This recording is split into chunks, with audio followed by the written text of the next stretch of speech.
Hi, folks. Welcome. I'm just going to give it a minute or two as everyone gets settled in.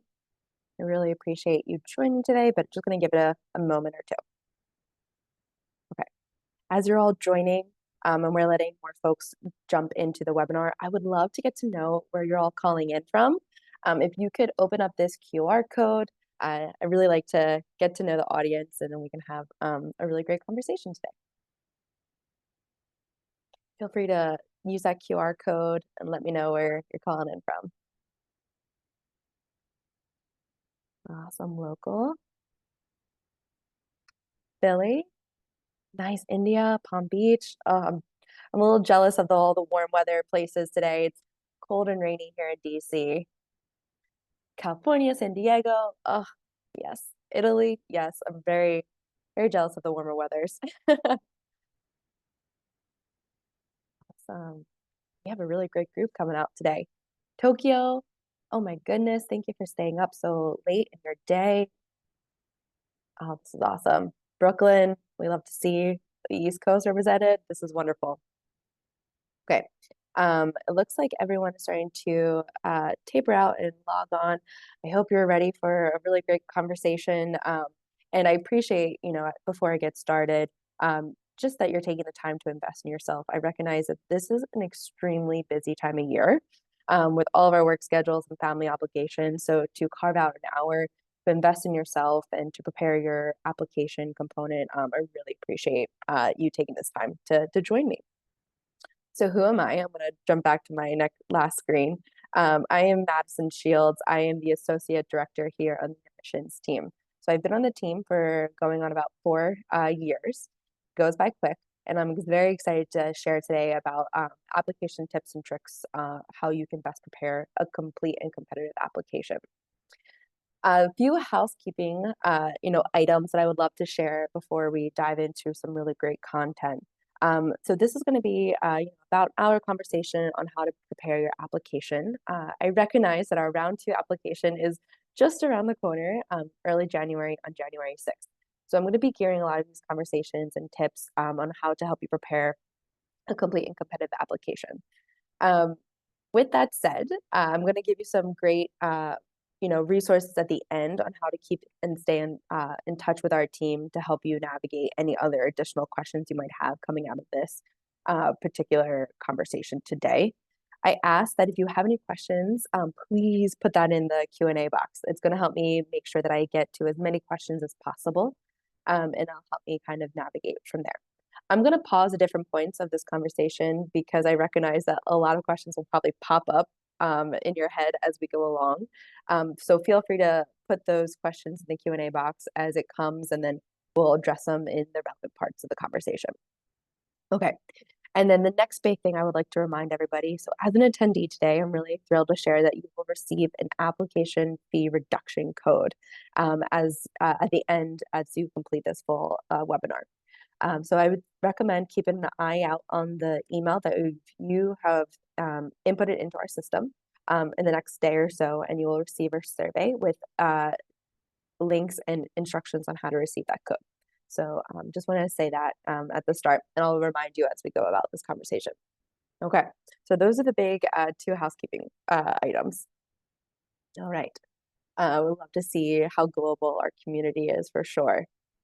Okay. And I would also love today to understand which MBA program you're considering. It's okay if you're not 100% sure as of right now, or if you're fully committed, would love to see that as well. I like to take this moment to say that, as we go through this application workshop, you'll see that the application components for all 3 programs are similar and the same. I'll point out maybe 1 or 2 of the nuances, but they are all still the same nuts and bolts of this conversation. I also like to take this moment before we kind of keep diving into the agenda is that, if you're still between the two, maybe 2 different program formats, and you are trying to gather more information on what is actually going to be the best fit for your professional journey and just your personal life fit. So say you're considering the full-time and flex online and still between the 2, my recommendation is you can apply to both programs or all 3 programs at the same time. I'm going to pause there with the caveat that is for each application that you submit, you have to have a unique email. So if that is something that you're considering and want to maybe explore a little bit more, feel free to save those questions and we can chat at the end. But I always like to remind students that if you're applying to multiple programs for Georgetown, please try to apply in the same round. It puts you in the best success to make that informed decision. And then two, just know that you'll have to have separate emails for two different accounts. Okay, great. Well, this is great. Okay, so we're all considering the full-time program. Wonderful. Okay. So to provide you with a little bit of information on how the admissions committee approaches the formal application components, we really do take a holistic approach. I always like to remind students and applicants that we are humans behind the screen, and we are going in with the best intentions to see how are you going to bring the strengths to our program. We're looking for really what makes you you and how that fits really well into our very diverse and collaborative community. So please know that we are humans and that there are many different aspects that go into our holistic approach. We're going to be diving into more of the quantitative and qualitative aspects. So we'll first start with the quantitative aspects, but I always like to, just really emphasize that it is not one necessarily point that makes or breaks a decision. It is a very robust and holistic review process. Many eyes go on your application, and we recognize that it takes a lot of hard work to submit a complete and competitive application. And so there really is a strong due diligence on the admissions committee and to have multiple eyes and to really dive into all the nuances in your application. Okay, so on the next slide, we're going to be starting off with this quantitative aspect of your application components. We're going to start off with the heavy hitters of the uh, academic background. So in the quantitative aspect, you have your academic background, your test scores, and your years of work experience. But when you think about your academic background, we do provide the averages, the middle range for the more formal GPAs on our website. So if you haven't had a chance to check out our class profiles, highly encourage you to check out those class profiles for those formal stats and seeing how you can use these as benchmarks of your own assessment. I always like to remind students and applicants that whether you're coming from an institution that is domestic or international, our admissions committee is really equipped and has been well trained on how to evaluate the different GPA scales and how that differentiates between the different programs, as well as understanding the nuances behind each of the different maybe majors of studies and going into the classes you've taken. So from here, I want to take a quick little pause and go to my next slide because this is a really good reminder on the nuances that go into uploading your application. So in the academic part of your application, we're going to ask for all your academic transcripts. So this includes if you are a student who has studied abroad at any point, or maybe you have transferred from different institutions. That is normal. Again, we are humans and we understand that there are some really great opportunities out there, as well as maybe potentially your degree came from a dual degree program from two different schools. So we need every single transcript that is potentially a part of your academic record. And with those academic transcripts, we also need those grade scales. So I have a QR code right here. This is also accessible on our application components page of our website, but I wanted to highlight real quickly, jumping into the drive of our McDonough grade scale guide of where can you find your grade scale on your institution's website. We really just need a screenshot, and so I've taken a few different screenshots. So this is looking at maybe Duke's transcripts or Clemson's undergraduate transcripts and looking at the grade scales. So this you can see is that we really need to know the nuts and bolts of how your previous institutions have broken down what they qualify as an A, maybe a B. Does it have a different GPA scale? Is it out of 10 versus 4, or is it out of 4.3, out of 4? So we really need to know that screenshot. It's important too, as you're taking these screenshots for those grade scales, that you capture the institution at the top. Sometimes it might get caught off when you're doing this screenshot, as well as making sure that you've captured all the different components. Sometimes the grade scales might be 2 pages or 1 page, depending on your institution. So this grade scale guide is a really good way to ensure that we go through a couple different scenarios. So keep that as a reference. I really take the time to pause here to really emphasize this because um, this is maybe an overlooked aspect of uploading your academic transcripts and all the requirements that go into this section. But it is absolutely necessary to ensure that your application component, your application itself, proceeds and is processed in our auditing process on a timely fashion. So sometimes students, they get through all the transcripts, that's great, but then overlook the grade scale. But your application really needs this to be deemed complete before it can keep going through the next phases of the application review process from the committee. So please keep this in mind as well. And then I would also like to just remind everybody that by uploading your transcripts, so all the different transcripts with the actual grades, so please ensure that if you've studied abroad or had transfer credits, we do need the actual transcripts that show the letter grade or the points that were received, not just a passing or an overview of the classes with that these were deemed transferable. So we really do need all those nuance breakdowns. The admissions committee also recognizes that, your previous academic scores are not something that can be adjusted, right? You've probably have navigated a lot of different life phases as you went through either a previous master's or a previous undergrad institution. And so, we do post those ranges of scores as a benchmark, but there are absolutely other ways to also stand out in understanding your academic preparedness and readiness for the rigor of our program.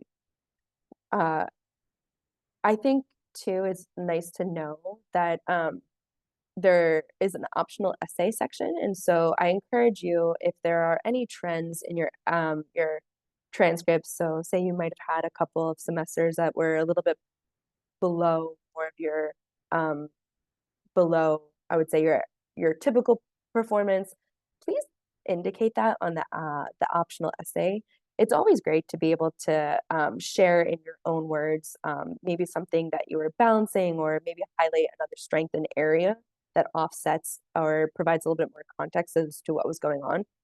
We really, encourage you to share what you're comfortable with, but being able to provide those insights in your own words allows the admissions committee to not have so many follow-up questions that we might need some more evidence of your academic readiness. Okay, I'm going to keep going to my next part, and then I'll pause for more questions. So I really appreciate all these questions that are coming in, and we're going to keep on going so we can address these quantitative questions at the end of the section.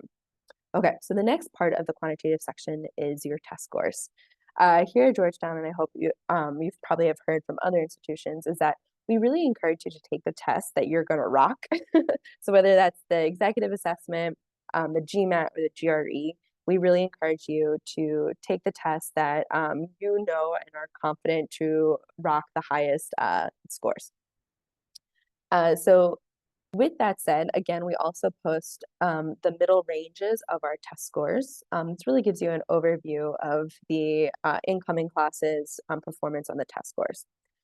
I think it's no better time to be a test taker actually in this industry, because the GMAT and GRE have really gone through the past year and a half some really good revamps that puts the test taker in the position to really succeed.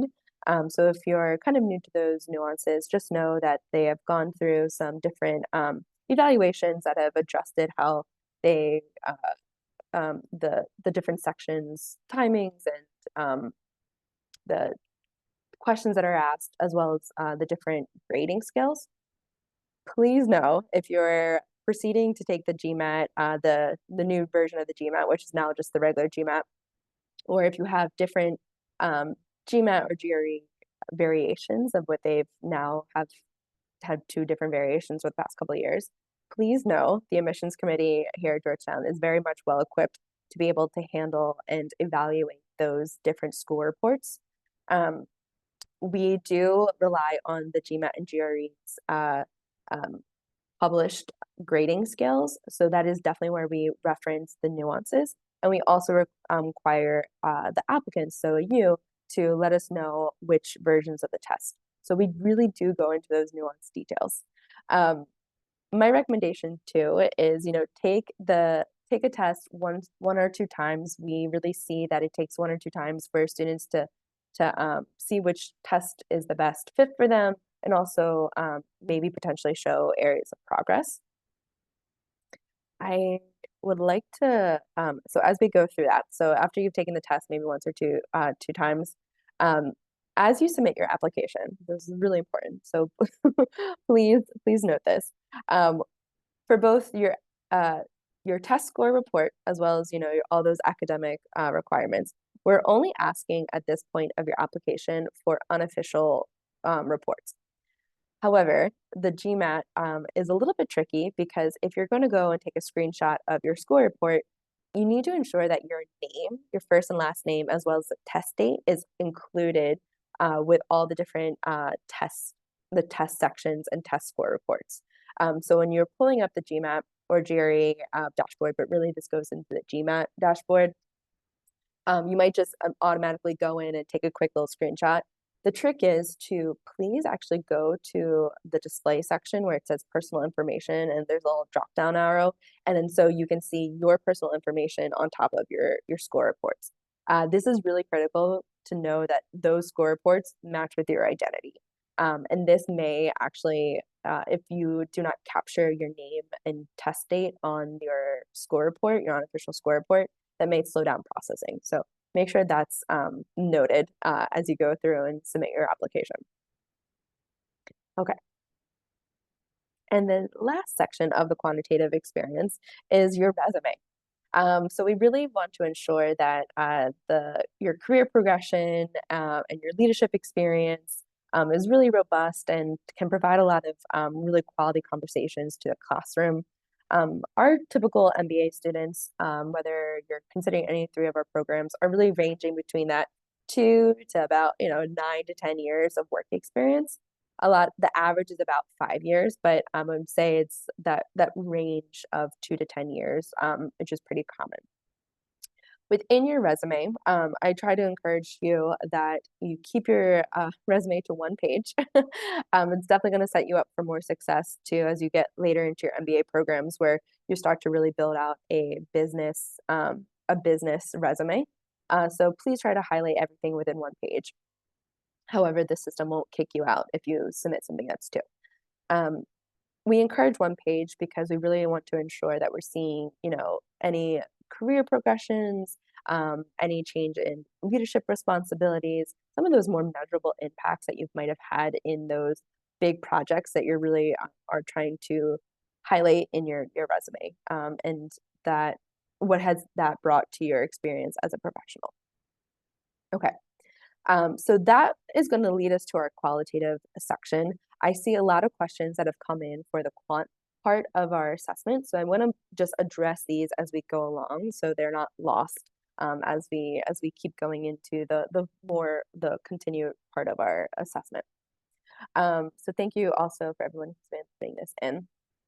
So I do have one question about a test score that might be about on average or maybe slightly below average, and how does that play into the holistic review process? So like I said at the beginning, there are many aspects that go into the holistic review part, right? So this is just looking at the quantitative part. We will also be looking at how, potentially how STEM focused was your undergrad major. Did you have, really strong performance in maybe a business related course, such as like a stats or a finance, and how that might be able to balance out with a test score. We also look at, the number of times you've taken a test and if you've shown any progression in any of the sections. So we look at, those patterns there. So it's not just taking one test in its own light, but we're looking at the larger score report that you've been sharing with us. We also look at, the quality of work and quantity of work that you're bringing in. Have you taken on a lot of job responsibilities related to managing finances, or have you taken a lot of, you know, increased responsibilities in managing, the execution of a business strategy? So there's a couple different areas that can go into understanding your uh, readiness for the academic program.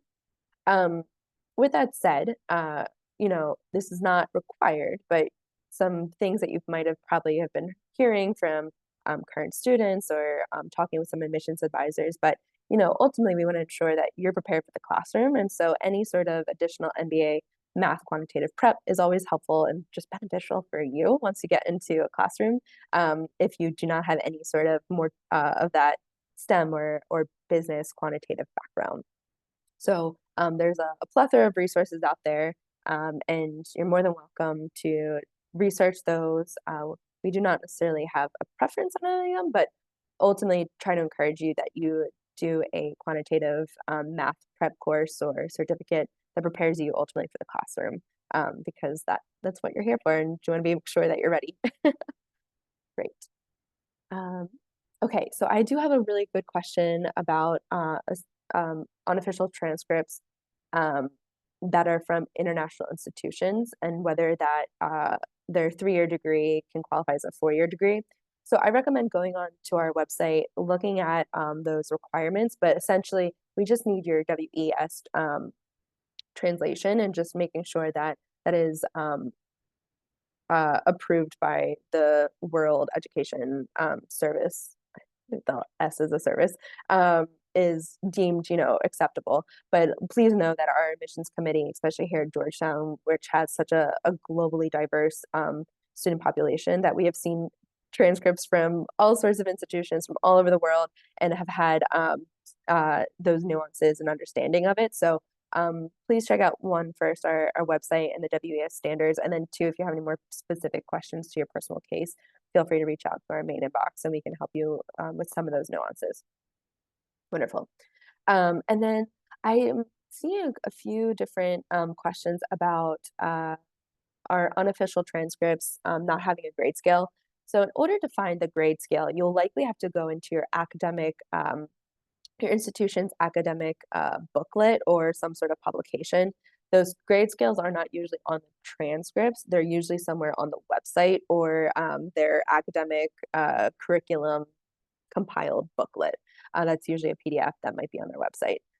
So if you have any major, I would say, issues finding it on their website, reach out to the registrar, their registrar. They'll probably be able to give it to you pretty quickly. Great. These are, thank you so much for paying attention to all these details. Okay. Uh, Wonderful. And I do have one more question, that if the grade scale is attached to our transcript, if there's anything else that you need to do, as long as it has your institution's name on the grade scale, that should be good. So thanks for asking that. Okay. Um, this is a really good question that might apply to a couple of other people as well. Um, so someone who has completed a previous master's might not have a final GPA. They might have just provided, the institution may have just provided a general letter grade or really probably just a notification. So if that's the case, there's still usually there's still usually a grade notice in those academic curriculum pages. So again, reach out to your registrar, but they do have to post how they grade and what they deem a passing grade. And so while there might not be necessarily a point GPA, there still has to be some sort of pass fail breakdown and what that looks like. So reach out to your registrar, but we have seen that in the past as well. Great, great, great, great. Okay. So there's one more question about the test waiver. Okay, so thank you for calling this out. I cannot believe that I did not actually dive into more of those nuances. So as an applicant, please know that we do provide a uniformed test waiver policy. So whether you're applying for any of our 3 programs, we have a test waiver policy posted on our website. If you are applying to the full-time MBA and you are hoping to be evaluated for a test waiver policy, you have to apply to that our Georgetown's test waiver policy prior to submitting your application. This requires that you go into our website and actually, let me see if I can drop it in the chat, um, and submit it to be reviewed, your transcripts and your work experience to be deemed if your work experience and academic background qualifies you for a test waiver. So please know that that you have to submit that form before submitting your application for the full time. If you are a flex in person or flex online applicant, the qualifications are still the same as the full-time test waiver policy. However, you can self-assess to see if you meet those requirements and then apply to your part-time application uh, with highlighting that you're applying for the test waiver. That's not to say that it's a guaranteed that you have met those requirements.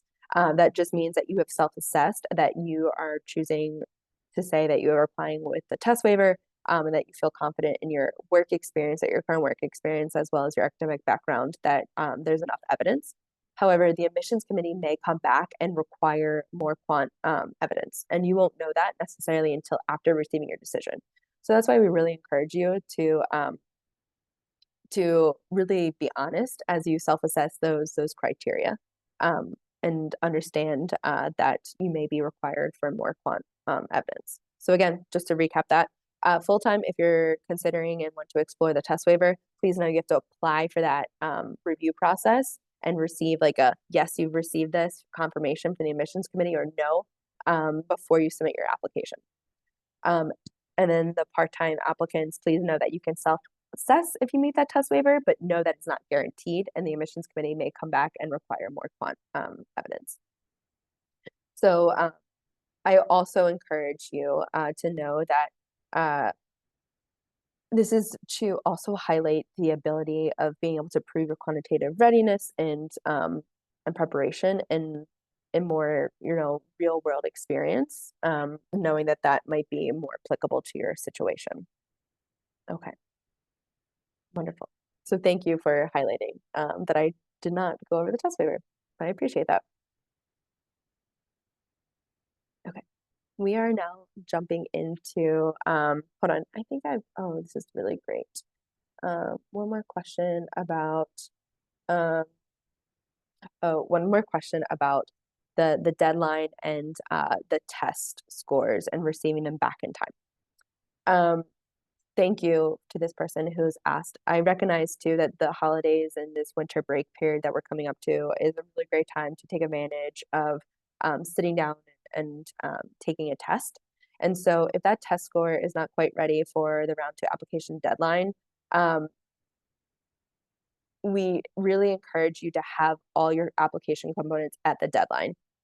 So if that is the case, if everything else is prepared except for that test score, the test centers usually provide the scores in a pretty quick turnaround. So my recommendation is to reach out to an admissions advisor if that timing is just on the brink. But really the preference is to have all your application components in by the deadline, and that is absolutely really, really encouraged and necessary. So I would recommend reaching out to your advisor if it's like on the brink, but usually the test centers are pretty good at turning things around. Okay. So now going into our qualitative assessment. So this is where we're looking into more of the nuances of your letter of recommendation, your personal essays, and potentially an interview. Okay, so I'm going to start off with the recommendation because it kind of is a really great segue from our years of work experience and understanding the nuances of your quality of work experience.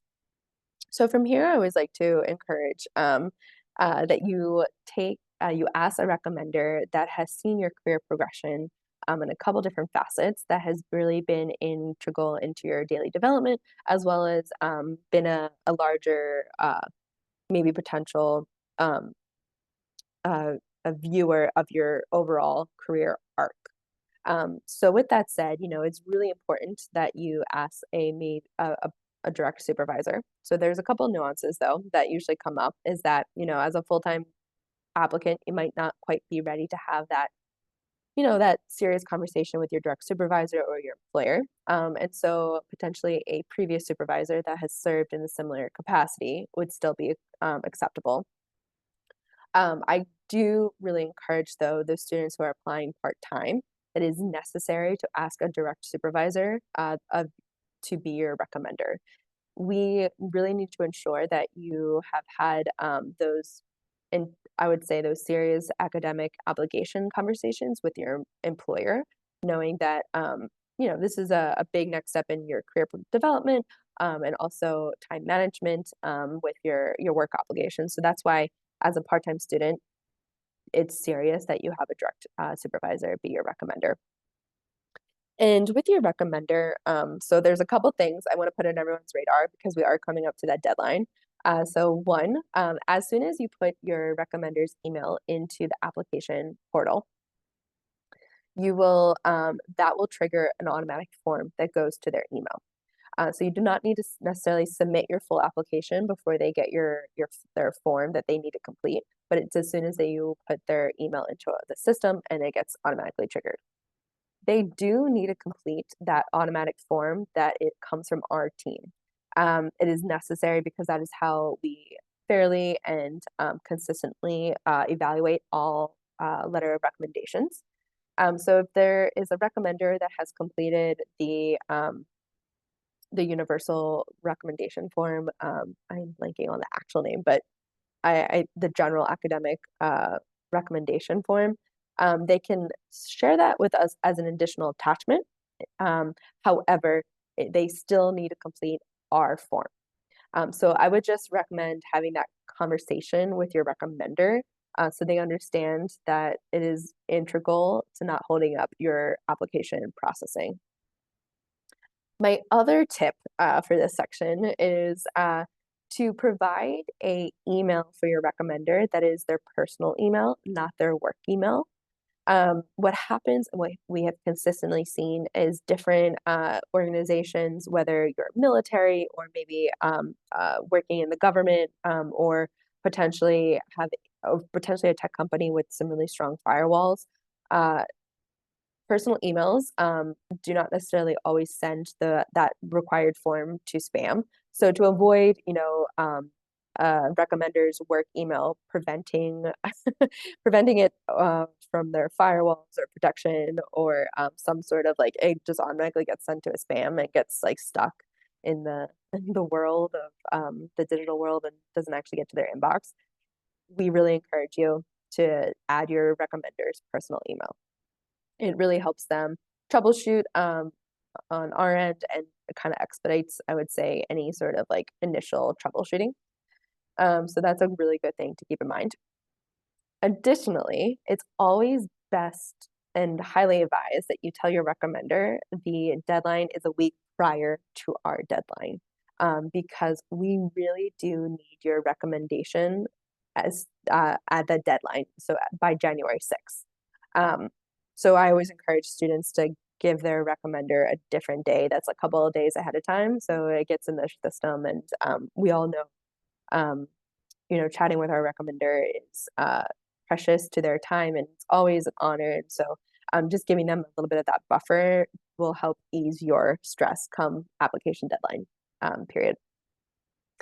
The other recommendation or the other tip that I like to share at this point is that you share a little bit about what you're going to be talking about in your application with your recommender. So while they might be your direct supervisor or a close mentor that has, can speak very highly on your successes, it's always nice to provide them with a little bit of context of what you consider as your proudest professional accomplishments, or a little bit of context as what you're providing in your essays.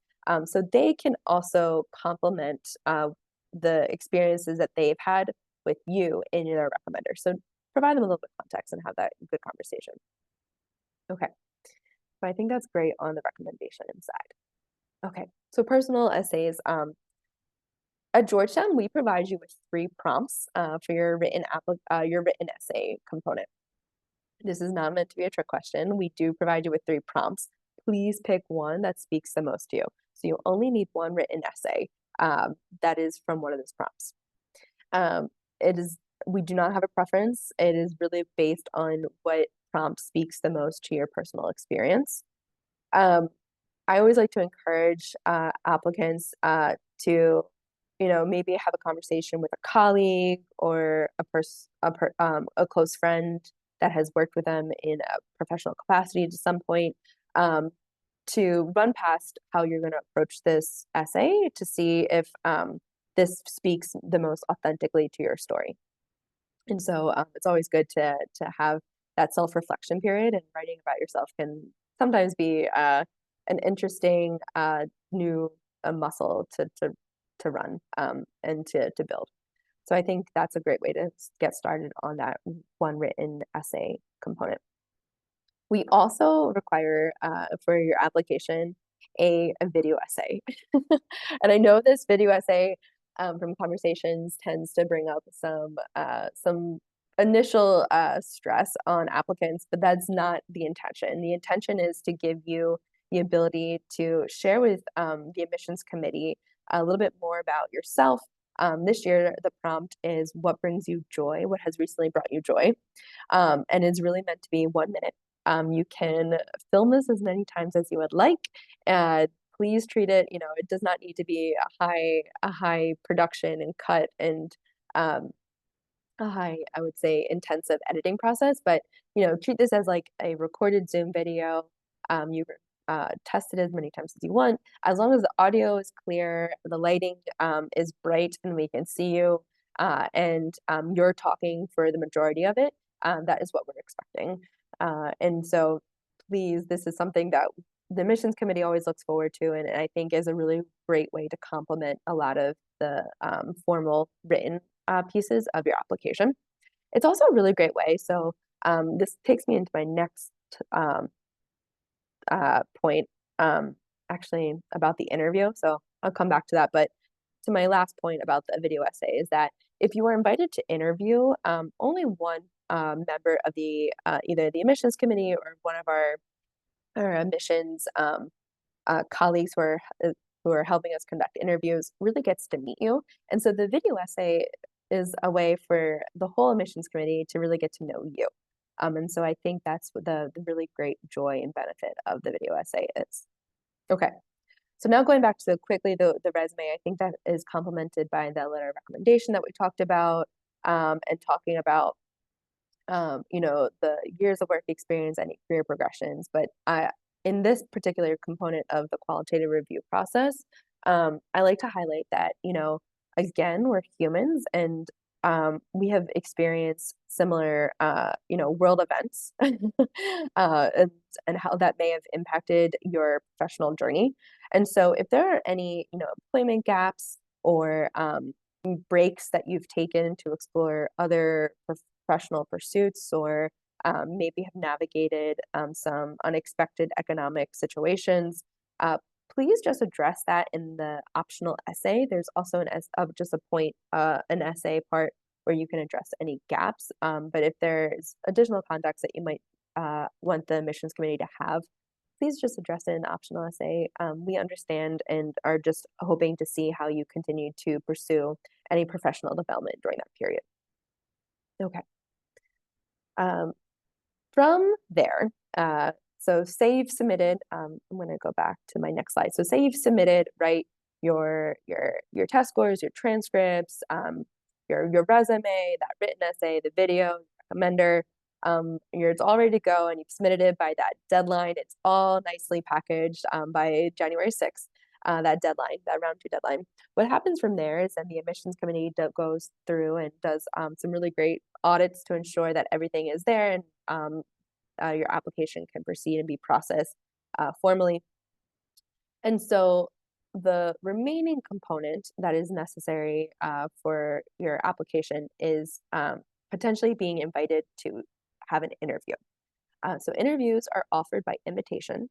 Not all applicants receive this interview invite, but anybody who's been slated for admitted or who's been admitted has conducted an interview. And so you can be invited to interview anywhere up until the day before the decision notification or day of decision notification. It really is a wide window of being invited. And it is not an indication of where you stand in the evaluation process, but simply a matter from a work stream process. So I always like to encourage students to know that invitation can come at any point, and so please keep an eye out. Um, Here at Georgetown, what that interview will look like, it is about a 30-minute conversation with a current MBA student, an alum, an admissions committee member, or administrative or staff here at Georgetown. The interview will be for about 20 to 25 minutes, and leave the remaining time of that 30 minutes for a Q&A session. We do offer virtual or in-person opportunities to interview, and so details will be sent what that looks like and how that can play out into your option to schedule if you are extended the invite to interview. Okay. I'm going to pause there to see if I have any really great general questions that I can address for the qualitative review process. I see we have some questions in the chat, and I just want to make sure that we get through these. Okay. I did just answer the question about the interview date. Oh, how long before the interview date will we receive the invite?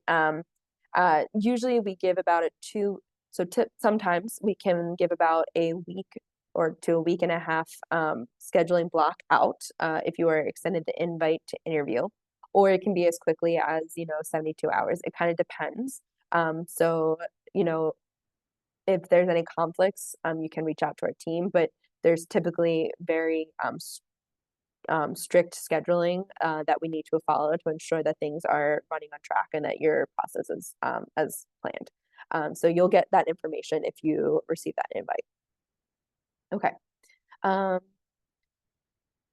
Thanks for the question about the video essay. Can it be recorded in one go, or can the student pause and record and kind of pull into parts? So the video essay that you submit needs to be a consistent 60 seconds. How you record it and how you go about editing is totally up to you. But we really do encourage that when you submit that when that link comes through in that application, it is as close to 60 seconds. So, like 59 seconds or 601 is understandable, but anything less than, a significant period, like a significantly below 60 seconds or significantly above. So like anywhere between 60, like a minute and 10 seconds or plus is really not encouraged. So please keep it as close to 60 seconds as possible. And like I said, how you go about recording it and editing it and pulling it all together for that cohesive 60 seconds is totally up to you. But the intention is to make it, for all applicants of all abilities with videoing experience to be able to submit still a strong video link. Another thing that I don't think that I mentioned, and it just came to my mind, it's probably helpful for you all too, is that we encourage you to put a password on your video. So whether you're doing it to YouTube or Vimeo or another video sharing platform that is going to be accessible to the admissions committee, feel free, and we do encourage you to put a password protection on it. That's also a good way for you to kind of protect who's seeing it if you want. If you like to get some creative inspiration, I know there's some video essays out there on YouTube or Vimeo that you can search, but please know that those video essays do change in those prompts, so they might have different prompts. Keep that in mind. Okay. Okay. This is really great questions. I'm trying to see, trying to coordinate the next questions based on topics we've been talking about. Okay.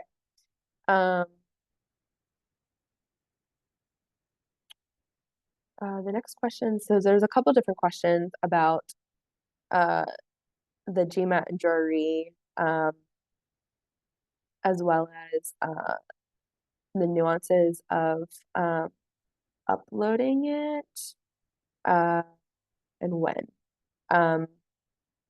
Okay, so I'm seeing a lot of questions about trying to get those scores in before the deadline and Yes, we only need the unofficial score report. So if your unofficial score report has your name, test date, and the score you got, you can submit that. If there's any questions or concerns during that auditing process, our application of your submitted application, our team will reach out for more clarity. But that's why we encourage you to make sure that all those nuances for your unofficial test scores are are paid attention to. So when you submit by the deadline, it can ensure that your processing is as streamlined as possible and efficient as possible. And you're not going back and forth with our team. Okay, great. Thank you. Uh, so I have a couple of other questions about the common letter of recommendation. Um, as I might have mentioned, and I might not have spent as much time on this. So your recommender needs to fill out our required form that we send them from our application. They can submit additional materials. So say they want to provide a more formal letter, or they want to also attach the common letter of rec. But what they'll need to do is definitely fill out our form in those questions, and they can attach something else, but that has to be our form has to be filled out for your application, one, to be deemed complete, and two, it helps us, the admissions committee, assess all recommendations equally. Great. Um, this is another question about test scores and at the time of being submitted. And so if they write in their optional essay that they're open to taking a test or a test another time based on what's being assessed, you will applicants will not find out if they need to provide additional quantitative evidence until after receiving their decision notification. In addition to that, if you do have intentions to take the test again, during the period of submitting your application before the decision release, we do have a part in our application where you can provide the date that you're planning to sit for the test again. There is a very, very brief window where it is a formalized process. If you are providing our team updated test scores from the time you have applied to the time you receive the decision report, you will receive an email notification of when the application update period is. It is a brief window, and you have to go through our formal updating process if you are providing us any sort of change in scores and what that looks like. So we do encourage you to make sure that everything's all buttoned up right before that that application deadline is January 6th. But in that period between January and March, if you have intentions to take that test again, there's a brief period where our team will reach out and let you know that this is now the time to share any other updates to be considered. Our team will reach out to you. And then again, it's going to be a formal form. So I just wanted to share some context of what that would look like. Okay. Um, okay. Thanks for this question on how someone could emphasize their quantitative readiness in the optional essay. So say you've provided all the different points, maybe you need to address a couple of different areas, and how do you really address that in the optional essay? The optional essay is meant to be brief, it's not meant to be extensive. So my recommendation is maybe highlight, the multiple attempts you probably have taken for the essay, or not the essay, for the test, the different tests you might have taken, any sort of progression in certain areas. Maybe you have taken additional quantitative certificates or math prep. That's also an option to upload in the optional essay area or as an additional attachment. So that could be something you could call out. But again, the additional quant prep is based on your self-assessment of being a competitive applicant when you submit it for that deadline. Okay. Okay, another good question about, will we need to submit a screenshot of our undergrad grading scale and a screenshot of our GRE test score report in the application? So yes, you need to submit a screenshot of one that any sort of previous institution or academic background that you have, undergrad, a different master's, you need to submit a screenshot of that undergrad grade scale. And in addition to that, you need to submit a screenshot of your GRE or your GMAT school report with your name and test date in that screenshot. So those are usually two pieces of the application that are usually quickly overlooked. So for those two sections, so I really encourage you to keep that on the back of your mind as you're preparing your components. So yes, both are necessary. At this point of the process, you're only asked for your unofficial transcripts and your unofficial score reports. But we do need those two additional, the unofficial, the grading scale, as well as the full screenshot of that score report to being deemed complete. And then after maybe someone's before matriculating to the program, you will ask for all the official reports to deem that that is beneficial, and we'll start to give you the process from there. But yes, at the time of applying, it's only unofficial. Okay, great. This is wonderful questions. So thank you. Thank you for asking such detailed questions. And I appreciate, all the hard work that's going to go into the next, the remaining couple of weeks to get this across the finish line. Okay, so I recognize that we're coming up just up on time. I want to make sure that I give you some really great announcements for the next couple of weeks. So I'll go through these quickly, but we do have our class profiles published on our website. So this is taking a quick look at our full-time class. So this is the students that came in this past fall. And you can see those benchmarks and see how you can stand out competitively. And then this is our flex class profile. Again, really encourage you to check it out on the website. And this is our flex MBA online. So I recognize that I've jumped through those pretty quickly. Happy to answer any more questions after this through email from the next link I'm going to share with you because I want to get to these couple of reminders. Okay. So like I said, the round 2 deadline is coming up on January 6th. We do have one more final deadline after that, and that is in April. So if you're joining today, I do recognize I geared a lot of these conversation to preparing our applicants for that January 6th deadline. We will have more application deadlines in the spring and preparing our applicants for potentially a round 3 deadline. I just know there's a lot of questions that come this time of year for January. Okay. So from here, I want to just emphasize that we have some really great resources over the next couple of weeks to still prepare you to complete a competitive application.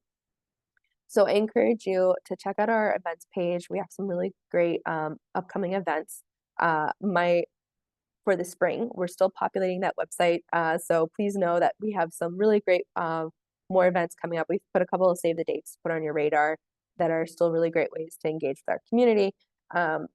But more dates will be definitely populated in the coming weeks as we finalize what that looks like for the spring, but we're very excited. So please keep that in the back of your mind. I think what is important for this conversation and an event that I would love to highlight is that as we go into the winter holidays, we recognize that you might have some more questions, and questions pop up as you go and take the time to sit down and really submit it over the next couple of weeks.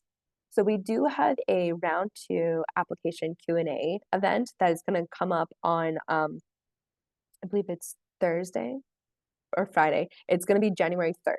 So it's going to be a informal webinar where you can come in and ask any application specific questions with our team before that January 6th deadline. So if there's something that comes up over the next couple of weeks and you rather just chat it through or just save it, or of course our team's going to be available over email or our Unibuddy link, but it's also just another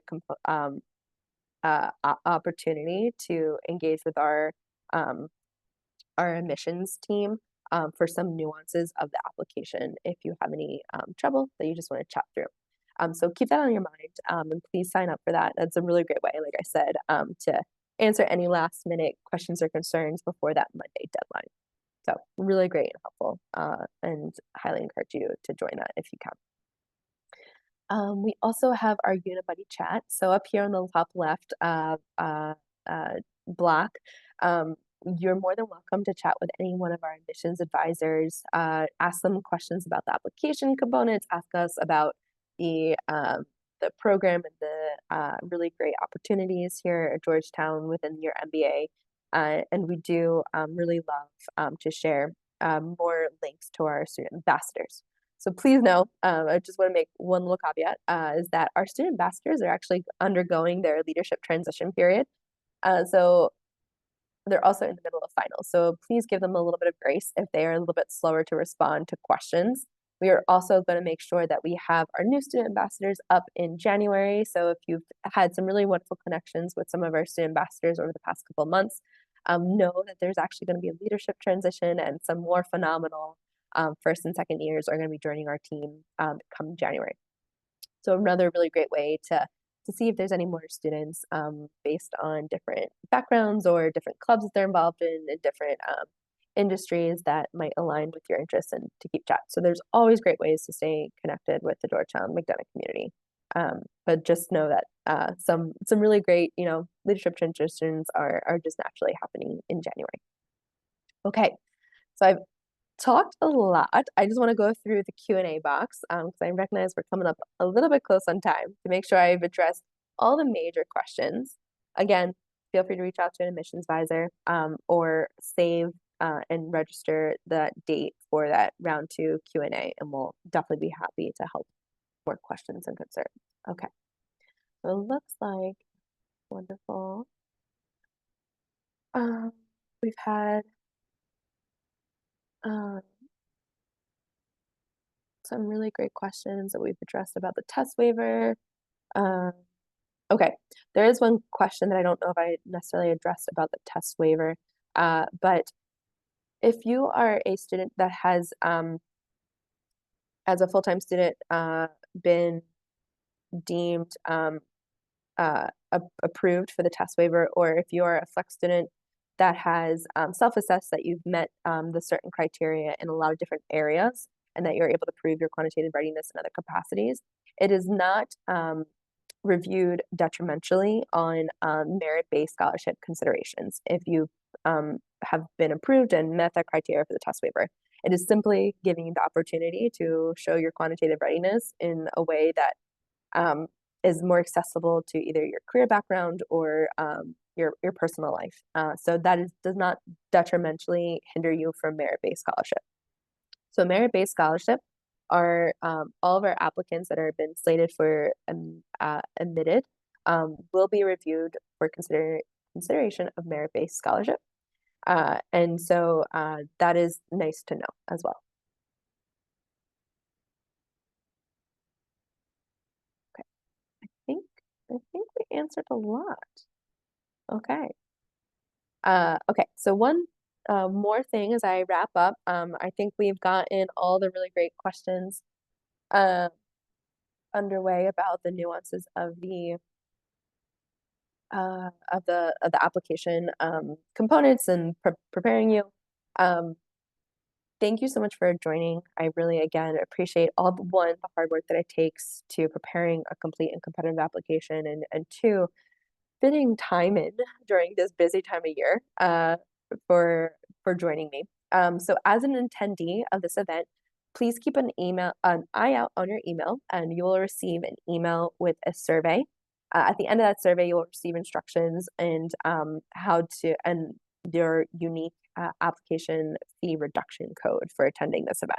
So we are on top of making sure that these get out as soon as possible. So just give us a 1 or 2 business days, but it should be coming to your email that you use to sign up for this event. An event recording will be available. So reach out to our team if you would like a recording of this event. And we're definitely here to help you in many different ways through these different resources to help you answer any questions over the next couple of weeks, because I recognize that is the final push. Well, I hope you all have a wonderful rest of your day or your evening. I hope it's a good, productive part of your week, and that it wraps up nicely and smoothly. But thank you again so much for joining. It's been a pleasure getting to answer all these really thoughtful questions, and I hope to see you over the next couple of weeks and months as you proceed in your MBA journey. Okay, I hope everyone takes care and have a good rest of your day.